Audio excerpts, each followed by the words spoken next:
اعوذ باللہ من الشیطان الرجیم۔ میں شیطان مردود سے اللہ کی پناہ مانگتا ہوں۔ بسم اللہ الرحمن الرحیم۔ شروع اللہ کے نام سے جو نہایت مہربان رحم کرنے والا ہے۔ حجاج کی دردناک موت کا واقعہ۔ حجاج کو عبد الملک نے مکہ، مدینہ، طائف اور یمن کا نائب مقرر کیا تھا اور اپنے بھائی بشر کی موت کے بعد اسے عراق بھیج دیا، جہاں سے وہ کوفہ میں داخل ہوا۔ ان علاقوں میں 20 سال تک حجاج کا عمل دخل رہا۔ اس نے کوفے میں بیٹھ کر زبردست فتوحات حاصل کیں۔ اس کے دور میں مسلمان مجاہدین چین تک پہنچ گئے۔ حجاج بن یوسف نے ہی قرآن پاک پر اعراب لگوائے۔ اللہ تعالی نے اسے بڑی فصاحت و بلاغت اور شجاعت سے نوازا تھا۔ حجاج حافظ قرآن تھا، شراب نوشی اور بدکاری سے بچتا تھا۔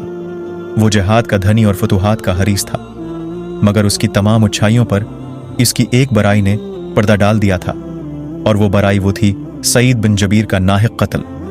ایک طرف موسی بن نصیر اور محمد بن قاسم کفار کی گردنیں اڑا رہے تھے، تو دوسری طرف حجاج خود اللہ کے بندوں، اولیاؤں اور علماء کے خون سے ہولی کھیل رہا تھا۔ حجاج نے کم و بیش 1,20,000 انسانوں کو قتل کیا۔ اس کے جیل خانوں میں ایک دن میں اسی 1000 قیدی ایک وقت میں موجود ہوتے، جن میں سے 30,000 عورتیں تھیں۔ اس نے جو آخری قتل کیا وہ عظیم تابعی اور زاہد و پارسا انسان حضرت سعید بن جبیر رضی اللہ تعالی عنہ کا تھا۔ انہیں قتل کرنے کے بعد حجاج پر وحشت سوار ہو گئی۔ وہ نفسیاتی مریض بن گیا تھا۔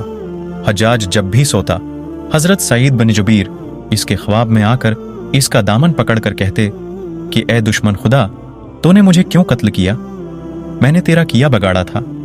اس کے ساتھ حجاج کو وہ بیماری لگ گئی جسے زمہریری کہا جاتا ہے۔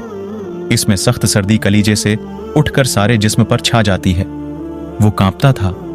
آگ سے بھری انگیٹھیاں اس کے پاس لائی جاتی تھیں اور اس قدر قریب رکھ دی جاتی تھیں کہ اس کی کھال جل جاتی تھی، مگر اسے احساس تک نہیں ہوتا تھا۔ حکیموں کو دکھانے پر انہوں نے بتایا کہ پیٹ میں سرد ہے۔ ایک طبیب نے گوشت کا ٹکڑا لیا اور اسے دھاگے کے ساتھ باندھ کر حجاج کے حلق میں اتار دیا۔ تھوڑی دیر بعد دھاگے کو کھینچا تو اس گوشت کے ٹکڑے کے ساتھ بہت عجیب نسل کے کیڑے لگے ہوئے تھے۔ ان سے اتنی بدبو آ رہی تھی کہ جو پورے 1 مربع میل کے فاصلے پر پھیل گئی۔ درباری اٹھ کر بھاگ گئے۔ حکیم بھی بھاگنے لگا۔ حجاج بولا، تم کہاں جاتے ہو؟ حکیم بولا، تیری بیماری زمینی نہیں آسمانی ہے۔ اللہ سے پناہ مانگ۔ حجاج جب ہر طرح کی تدبیروں سے مایوس ہو گیا تو اس نے حضرت حسن بصری رحمت اللہ علیہ کو بلوایا اور ان سے دعا کی درخواست کی۔ وہ حجاج کی یہ حالت دیکھ کر رو پڑے اور فرمانے لگے، میں نے تجھے منع کیا کرتا تھا کہ نیک بندوں کے ساتھ چھیڑ چھاڑ نہ کرنا، ان پر ظلم نہ کرنا، مگر تو باز نہ آیا۔ بیان کیا جاتا ہے کہ حضرت سعید بن جبیر رضی اللہ تعالی عنہ کی وفات کے 40 دن بعد ہی حجاج کی بھی موت ہو گئی تھی۔ جب دیکھا کہ بچنے کا امکان نہیں تو قریبی عزیزوں کو بلایا، جو بڑی کراہت کے ساتھ حجاج کے پاس آئے۔